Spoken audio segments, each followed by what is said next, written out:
Let's talk about atomic mass measurements.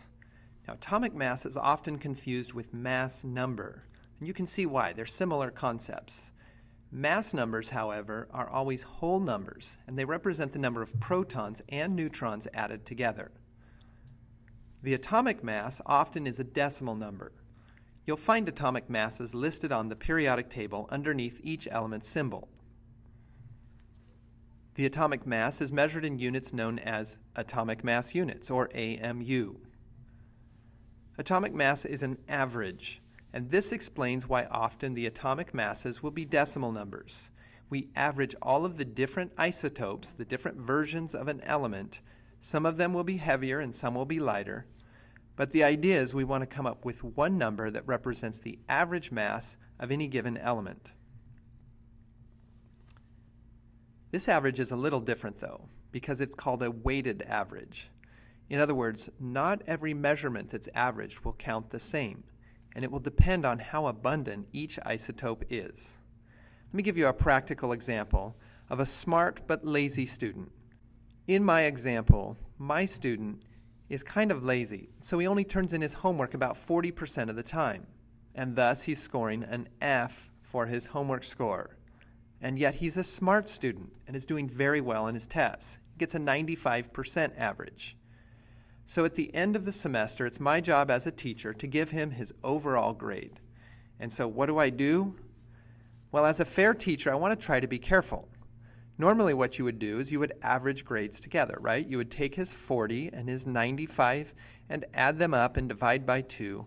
And so this student's overall grade comes out to a 67.5, or a D. Does this sound fair? Did my student earn a D in class? Obviously, he's a pretty sharp student. He understands the material. So what do I do on the report card? Well, I'm not going to just average the two scores. What I do is I count his test grades more in this average. I calculate a weighted average. In a weighted average, you assign percentage values to each category. So his test may be 90% of his grade, where the homework is only 10% of his grade. And thus, this allows me to give a more accurate representation of his understanding in the class. We're going to apply a similar principle when we calculate average masses of elements. Now let's look at this example here with bromine. Bromine 79 has a mass of about 78.9 atomic mass units. This is kind of interesting.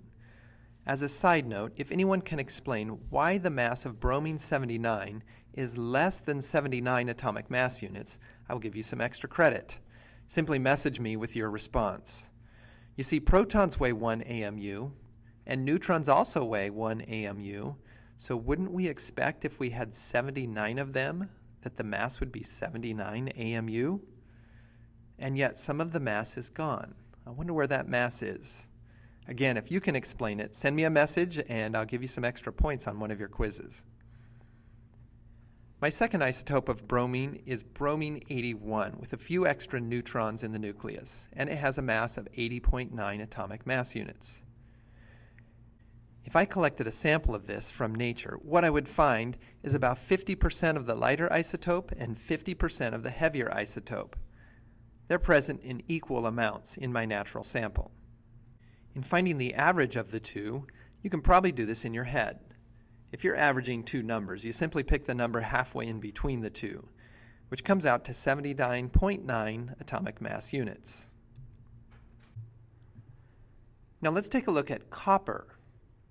Copper also is made of two isotopes. The lighter isotope, called copper 63, has a mass of about 63 atomic mass units. Here's an important point about these examples. I have rounded my numbers off quite a bit.